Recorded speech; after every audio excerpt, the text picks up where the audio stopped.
Ashley, it's time for Helpful Honda Mailbag Friday. The North Texas Honda dealers want to help you score some great deals on award-winning Hondas. Stop by your Helpful Honda dealer today or visit ntxhondadealers.com to learn more. So if you've got questions about high school football for myself or Ishmael Johnson, if you've got questions about college football for Ishmael Johnson, if you've got questions about recruiting for, let's just say, Pickle, if you've got questions about lifestyle, also for Pickle, romance, Ishmael, travel, Ishmael. Anyway, whatever. If you got questions for us, let them know in the comments. Facebook, YouTube, Twitch, Twitter, all of the places. We will get to as many as we can. We've got a hard out at about 12:40, so we will get to as many as we can. Has anybody asked any questions, Pickle? They sure have. We finally got the question that we have always wanted. What's with the Rutgers merch? Oh! We did finally get the question. So this is a Rutgers beanbag. And it's just because we're Rutgers fans. Get over it. First of all, that's our bit, so we're... Okay, it was our idea to put the Rutgers beanbag in here in the first place, just saying. It's our idea to acknowledge it on our show. Oh, well, okay, it's our fans that are asking the question. We've just waited for somebody to ask us about it, basically. This is a Rutgers beanbag. That is because our small college correspondent, our small college insider, Corey Hogue, his lovely wife, Alicia, did she go to Rutgers? She went to Rutgers. She went to Rutgers. And so she is always flying the flag for the Scarlet Knights. So we like to think of Rutgers really as, for now, the 13th and soon to be 14th FBS team in the state of Texas. But she also came in and gave us stuff. These, yeah, she gave every single person a beanbag. Yeah, which was awesome. I've got a Rutgers beanbag at my desk too. So we're just big Scarlet Knights fans, and they've got a big game against Nebraska this week. So go Knights. The other thing is, we can root for Rutgers, and no one cares. And nobody cares. I was about to say. They're never going to... it would be very awkward whenever it's, Rutgers and A&M in a bowl game. And right. We're like, sorry, we got to go with Rutgers. Right. Just move that so it's not so blatantly obvious. But, yes, there you go. That's what... Shout out Big R. If you want to learn more about Rutgers, listen to the Republic of Football. Our college football podcast comes out every Wednesday, and then the Sunday recap show, which is always fun. And Craven and Corey, aforementioned Corey Hogue. Craven and Corey on every Monday. On their small college edition of that podcast. So if everything you want from the college football world, you can go to Republic of Football, which is our other. Mallory's going to be on a Michigan State podcast when she goes up there this weekend. Is she really? Yeah, they asked her. A Michigan State podcast asked if she'll jump on it. Wow. So really? She's amped. All right, that's interesting. She might just not come back from East Lansing. Are we?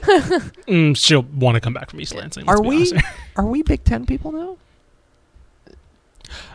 I was gonna say something bad about Texas recruiting, but it's we might as well. They're getting more Texans in. Yeah, guys, we gotta quit letting Ohio State get all of our receivers, guys. Okay, we gotta do better here. Anyway. Although Notre Dame's going and snatching Jaden Greathouse and stuff like that. Baby. Although if Marcus Freeman keeps this up, maybe they're not going to hold on to him. There's another safety, too, and I forgot his name. He's a 5-star. But anyway, you can move on. More like Marcus Layman. Get it? Doesn't even rhyme. Yes, it does. Doesn't even work. It works. How likely is it to see College Station and Longview in the 5A Division I state championship? How likely is it to see College Station and Longview in the 5A Division I state championship? Ishmael. This is an excellent I only question. interrupted her because it was her asking the question. So this is I got good news for you, buddy. I ask every question. This is an excellent question. So it's probably time we have a conversation about College Station. Because early in the season, it was nothing but bad news. You look down at the board and it's just a mess. You're like, what are we going to do with this? Because we knew that they were going to be rebuilt, maybe reloading because they were losing a fair amount of that team that made it to a title game last year. New head coach, exactly right. And then the news comes out before week 1 that Marquise Collins, their star running back, who we were like, okay, everyone else is gone, but they got Marquise Collins. He was going to be out for the year because of a knee injury, right? Knee injury? Some sort of leg injury. Then they go and they lose to Lovejoy in week 1, and they lose relatively resoundingly by 25 points, and you're like, well, that about does it. Well, now they're 4-1, and they have a nice win over Temple. I thought is probably their best win. If you want to be a jerk, and certainly that is our way around here, if you want to be a jerk, you could say, yeah, but who's their best win against? Probably Temple. That's a good win. Yeah. It's a good win. But the loss to Lovejoy concerns me because we saw Lovejoy in person and I was not impressed. I'm bearish on Lovejoy at the moment. They lost 2 straight to Argyle and North Crowley. Now we think a lot of North Crowley, sure, and we think a lot of Argyle, but to me that was a little bit concerning.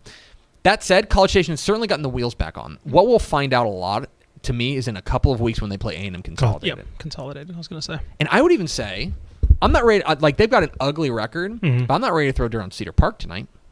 You know what I mean? Sure. Cedar Park we know what they're capable of. Computer has them favored by 24. Yeah. Oh, I think for me, more Glenn would be that over Cedar Park. Mm-hmm. Glenn is 4-1, I think. I think their only loss is like a close loss to Rouse. Mm-hmm. And I would, that'd be more so than Cedar Park. I think Cedar Park's really down, and I think Glenn would be that first, if they notch that win and then the consolidated win, obviously after that is the big test. But if they notch a win over Cedar Park and Glenn back to back, it's okay, let's start turning this kind of the spotlight over there a little bit. Because you take a look at their 4 wins, College Station's 4 wins. Sure.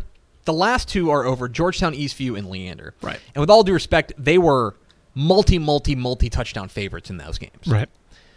They're still going to be touchdown favorites in a lot of these games coming up. Mm-hmm. So they're going to, they could finish 9-1 and then.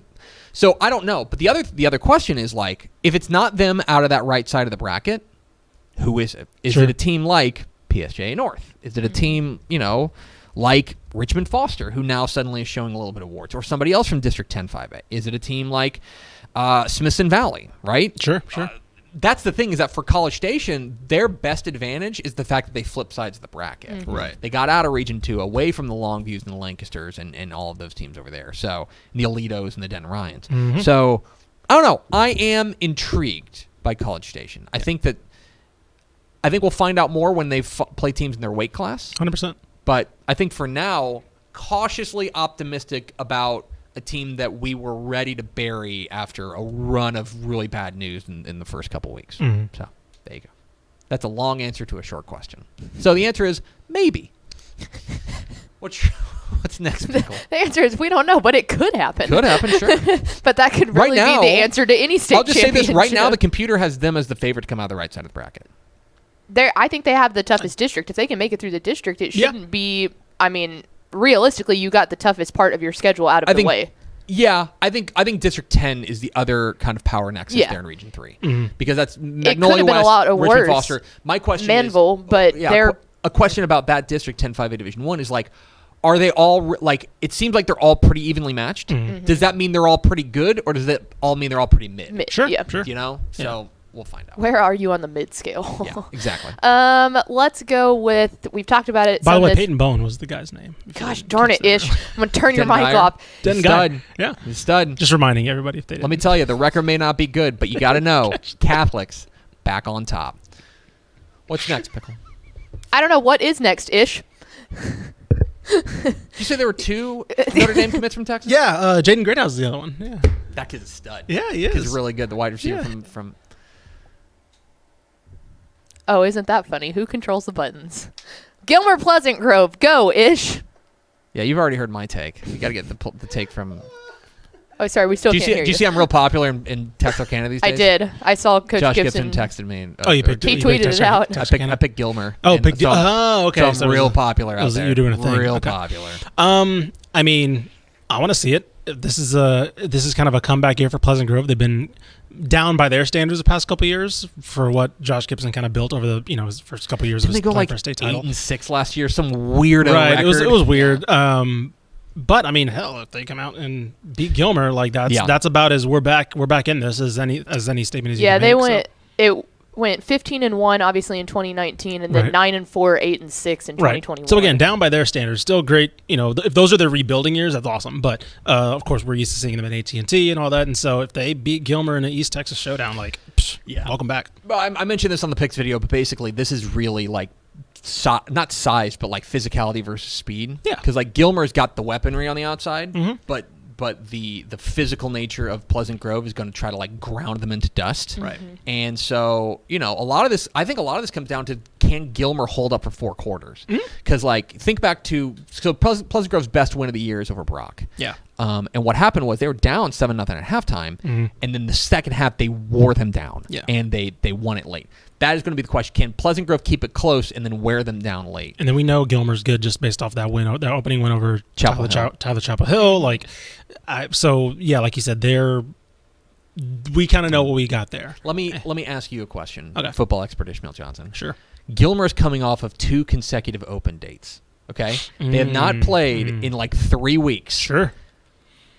What is like that? Is that positive, negative? Like they're going to be healthier theoretically. Sure. I mean, I guess I'm more of a rust over rest. Oh no, I'm more of a rest over rust person. Okay. But I think in this case, particularly in football, back-to-back open weeks that's where you start to weigh into the rust factor, right? You were on a heater, you started off really good. Okay, cool. We're gonna make another push back to AT&T, and then you just stop for 2 weeks. What? And like your coaches are like, it's a lot of pregame, it's a lot of game planning, it's a lot of scouting, but it's not a lot of playing, right? And so like they probably scouted Pleasant Grove for a while, right? Had some coaches at the games, all that. But it's just a lot of talking about it, watching film, and I don't know. It to me, it's if I want to talk to those coaches about how that went, because like that's a lot of prep for and obviously they're probably prepping for games down the line too, but that's a lot of prep for a game that just has not happened yet, and it feels like the national title gap, where it's like, you have when they used to play the BCS title, where it's like you have your conference championships and then you have like 4 weeks off to like prep for one opponent, and it's like a condensed version of that. And so I'm curious. I don't know. And it's funny because you mentioned like, will Pleasant Grove be able to wear them down in the fourth quarter? It's almost like we'll have a lot of our questions answered in the first quarter when it comes to being off for 2 weeks, because if Gilmer comes out and it's a lot of penalties, it's a lot of flags, and you can see that rust, then if you're already talking about them being worn down in the fourth quarter, if they're doing that in the first quarter, you almost have your answer to how that game could end up going pretty quickly. Yeah. No, if I'm a Gilmer fan, I want to pay attention. I would pay attention to the first 2 drives. Those scripted plays, because again, you've had a script ready for 2 weeks, right? How are we going to come out and hit this team? How are we going to come out and try to get on top early or shut them down on defense or whatever? Like, I would pay attention to those first 2 drives in particular, because what have they been working on that they saw in film or whatever for 2 weeks? I think that's a great point. What's next, Pickle? We have, how close is Mount Vernon and Winsboro? Well, the computer has it. Let me see. Because somebody was mad at me because I didn't expound on it on the picks video. They've got Mount Vernon by 8, but the computer also doesn't know that Braden Bennett's out. So we talked about this on Tep and Step, on Tep and Pick this week, about how Mount Vernon has played now a couple of games without Braden Bennett, and they've been good. Like they've won and they've looked pretty good. Sure, but they're also against like teams they're just a lot better than. And so this is, to me, the real test of this is the first test for the new Mount Vernon, what we're going to have the rest of the year with their quarterback out. So a lot of it depends on if they can get Mackenzie McGill loose. Winsboro's going to run the heck out of the ball and try to take the air out of the ball. Their defense has been very good. I think this would be the best win for either team. Like, this is the toughest game either of them have had. So I think it's close. I think it's a 1-score game.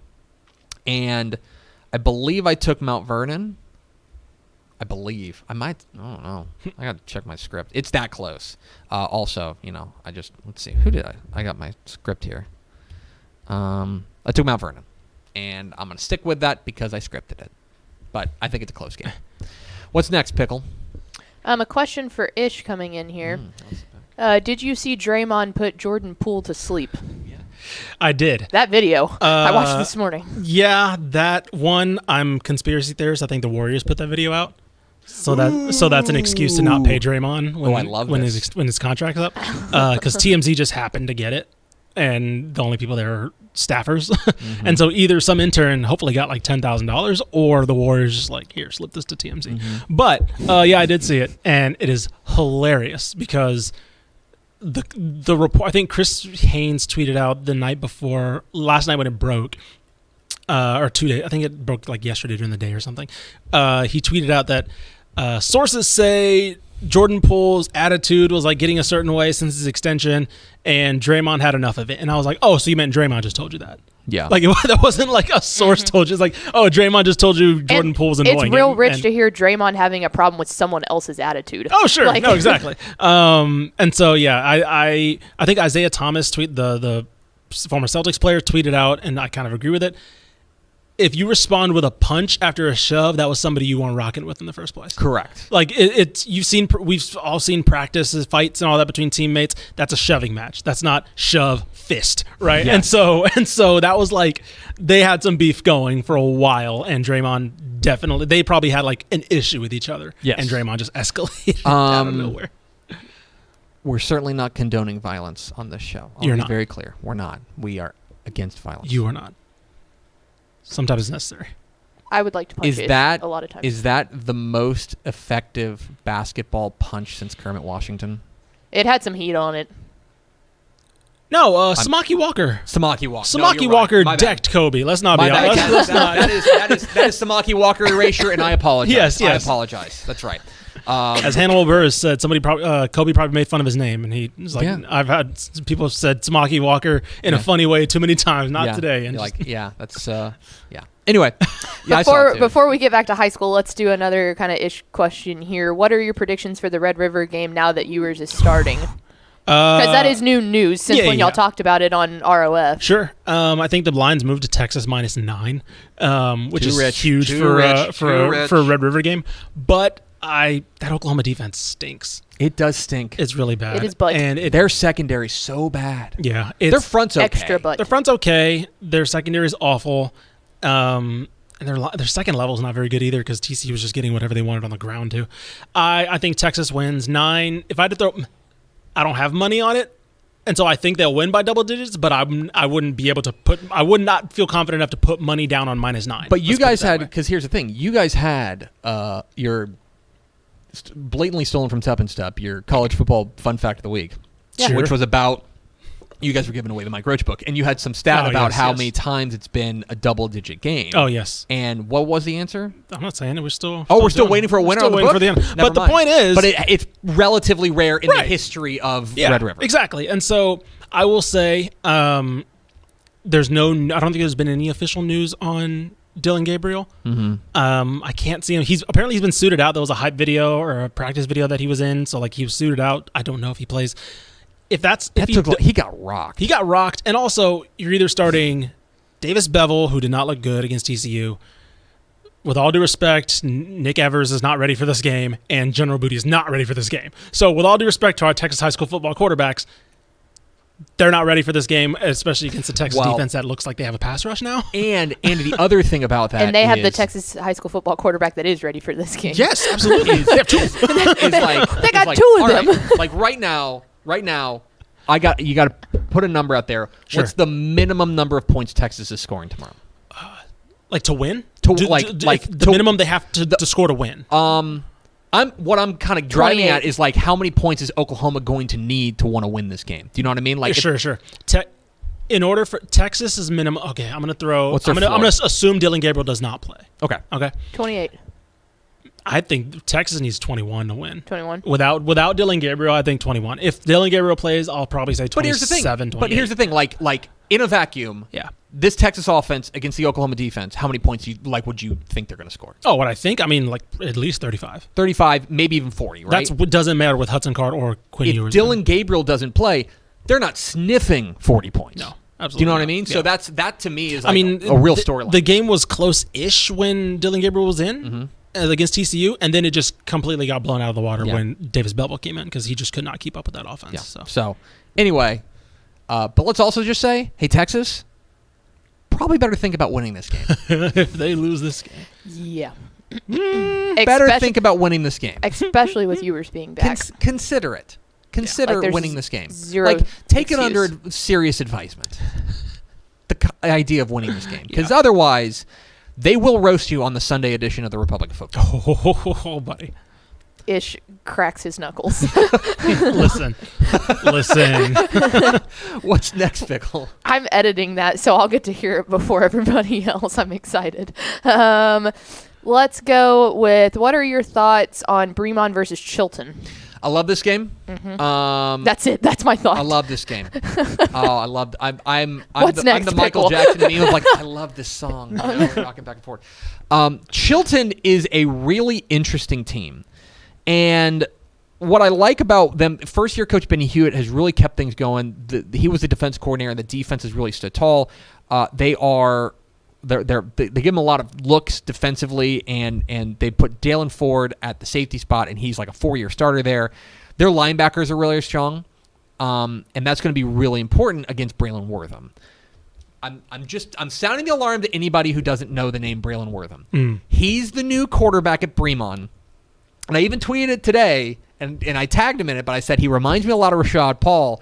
And Rashad wrote back and he's like, "Yeah, he's my protege. This dude's for real. He's getting the Rashad Paul seal of approval." That is a cosign right there. That's the most popular man in Bremont, Texas. Yeah. So he's getting the seal of approval. Braylon Wortham's that dude as a sophomore, and so I think what's interesting is the real strength on strength matchup is like Braylon Wortham outside the pocket against this really good Chilton linebacker core. They're gonna, they got Dalen Ford at the quarterback spot, and they're gonna kind of. They got a couple deep threats like Isaiah Reed and Red and Ty Jones. This is a really fascinating matchup. It's a good district because Milano's in that district, and they're unbeaten. Granger, who's state ranked, is in that district too. This is kind of the first of those matchups. Really fun game here. I think that in a week where there's a lot of real high-profile games, this has an opportunity to kind of slide under the radar. So, what's next, Pickle?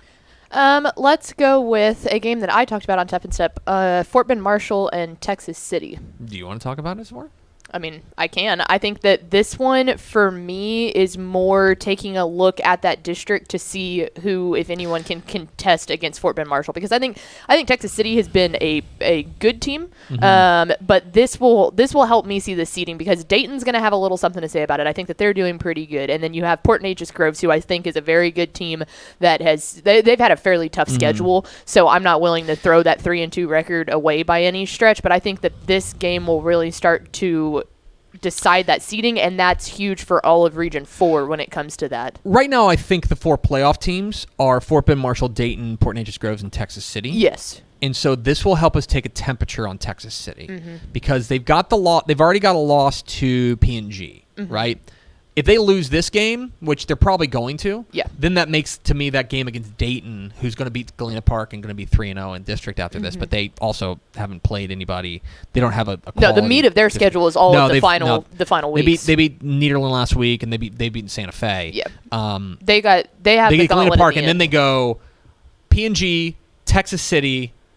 Then they go to Fort Bend Willow Ridge. They'll win that game, and then they close at Fort Bend Marshall. Right. So Dayton and Texas City are the 2 unknowns here, and so this is a real nice kind of what's the word? Measuring stick. Triangulating game. That's a word that Craig Way likes to use. So yeah, good matchup here. I like Fort Bend Marshall, but I think that the details matter because if Marshall goes out there and they launch them into an active volcano, then we start talking about how far Fort Bend Marshall could go. If they go out there and it's a 14-point game, it's like, okay, I think they're good, but what does that mean for the rest of playoffs? Here's a perfect example, okay? And these computer projections are just that; they're just computer projections. But Texas City in this game is a 22-point underdog according to the computer.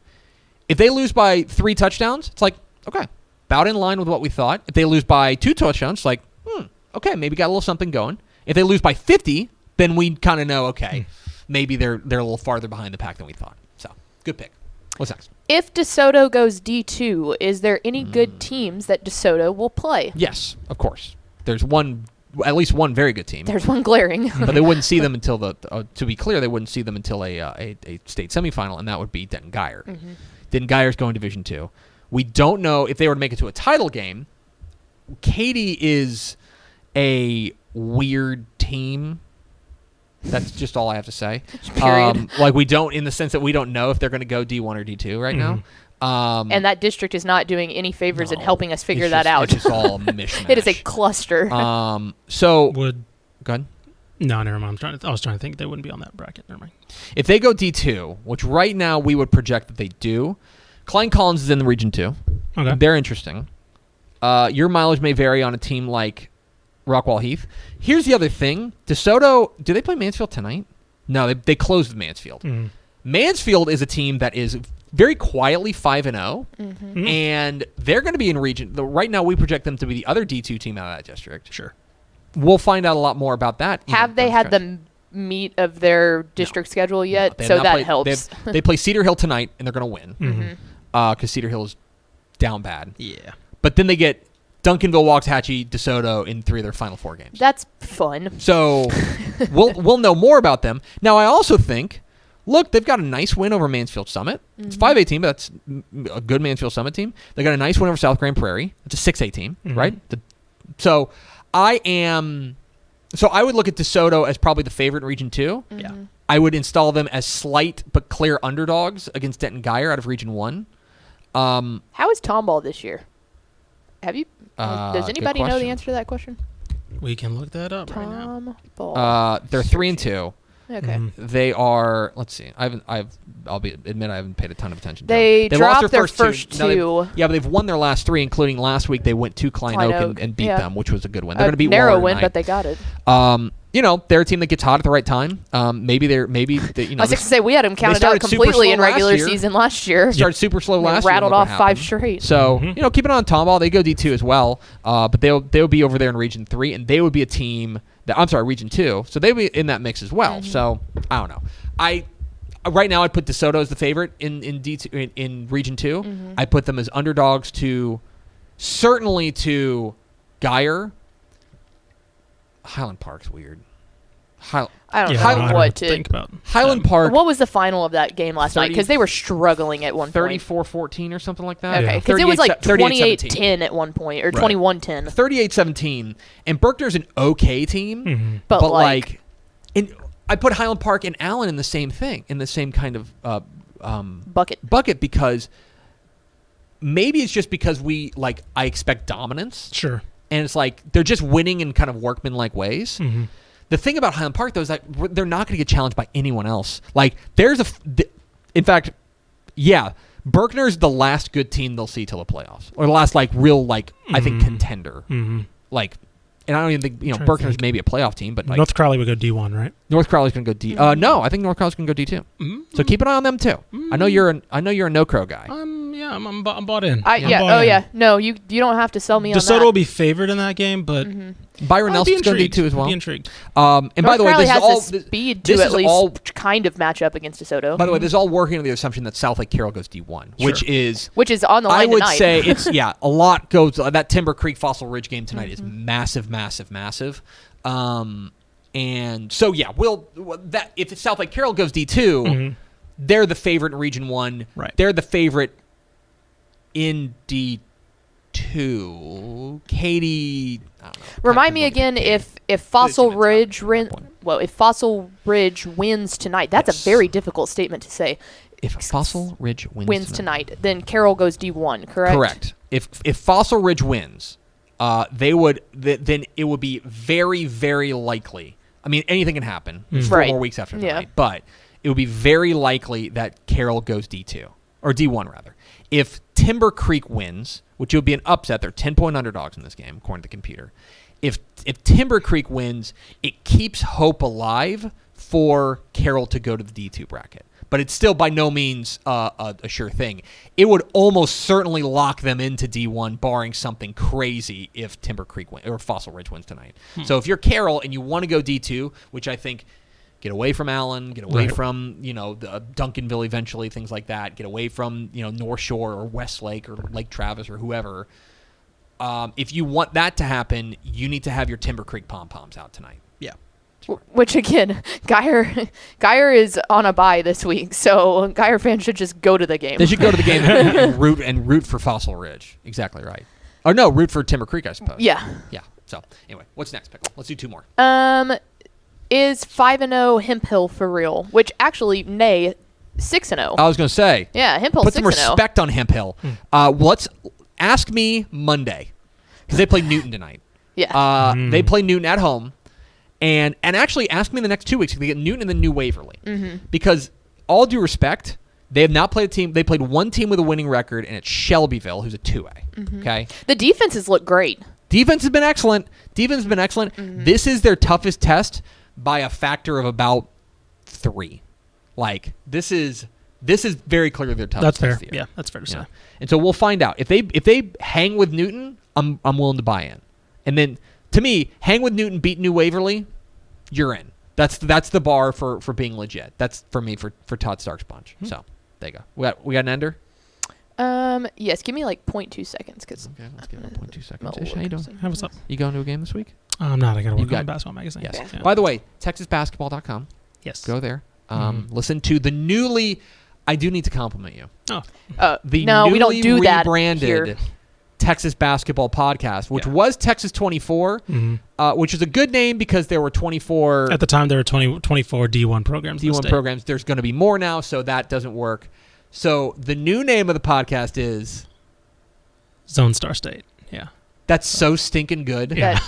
I love it. It upsets me to compliment Ishmael, and I can't not. It's really good. Thank Zone you. Star State. Yeah. It's so good. Anyway, go listen to Zone Star State with you and Matthew Bruni. Yes. Talking basketball. But then Texas Basketball, Dave Campbell's Texas Basketball coming out sooner than you think. So be on the lookout for that. Our ender will be, what are your thoughts on Mainer's game against Round Rock tonight? And we go to our Round Rock insider, Ishmael Johnson. Yeah, Round Rock insider. All the alma maters is here. Listen. Yeah. Manor got humbled last week. I'm not gonna lie. They took it on the chin.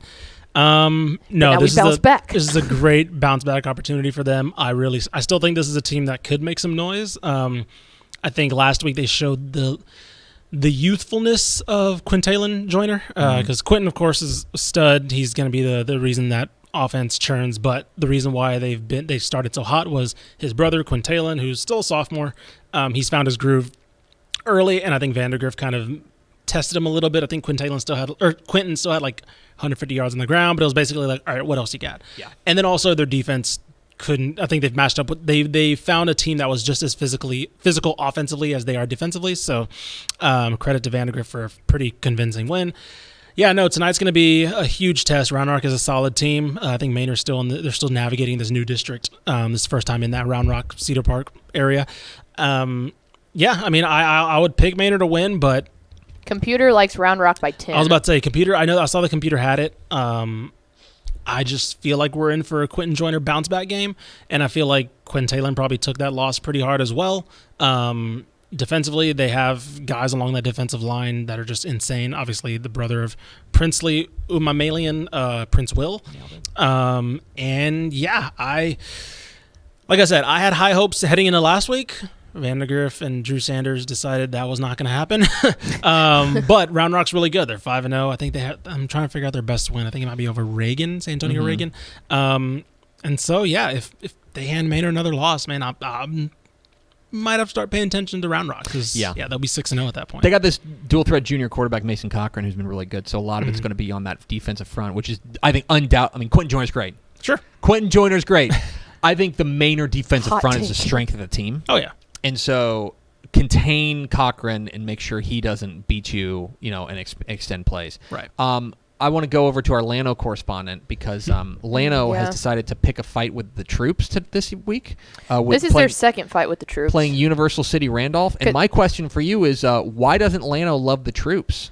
Well, they do. Or if they do love the troops, maybe they'll let Randolph win. No. Wow. Okay. They beat Cole 59 to nothing. I want to bring this back to you because you come from a military family. How do you feel about this? About Llano? They should let Randolph win. I think that's right. I think that's only fair. Like Coppell's playing like Flower Mount Marcus. There's nothing on the line there. It's just like two suburban teams playing each other. Cowboy fight never dies. But you're but we would be choosing but we would be choosing favoritism if we let this batch of troops win because we already beat the other troops. So we have to show that we respect them equally because we respect the troops by beating them both. So what you're saying is that you've already established that Llano doesn't love the troops. So you might as well just keep it going. Isn't this like Army and Air Force though? Yeah, it's Army and Air Force. Exactly. You can't choose between the land troops and the air troops. Who did Llano beat last week? They beat Luling. But then San Antonio Cole. San Antonio Cole is the Army. Yeah. That's the Army base. Right. Yeah, and then Randolph. So why would you show love to the land troops if you're not going to show love to the air troops? I agree. Llano so you're trying to get them that win over to San Antonio choose Cole. between the types of troops. I agree that Llano should forfeit that win over San Antonio Gold. Coach Green, I'm sorry. No, that is. I will say this: Randolph's a pretty good team. They're 5-1. Mm-hmm. They're off to a pretty good start. This is a true test, I think, for Llano. Mm-hmm. I think this is a real test. Their next 3 weeks are the toughest weeks of the season because they have this one that they need to pull this one off, especially because it's at Randall. Then they're home against Marion, and being home makes me feel better about that game. But then at Blanco, that's going to be the real test. If they can make it through the next 2 weeks and then really focus on that game at Blanco, then they could be looking at another district championship, which I believe would be back to back. So I would say it's big tests for all of our alma maters. I would say that Manor and Coppell are fighting, honorable fights. Yeah. Okay, and you said they're playing Marcus.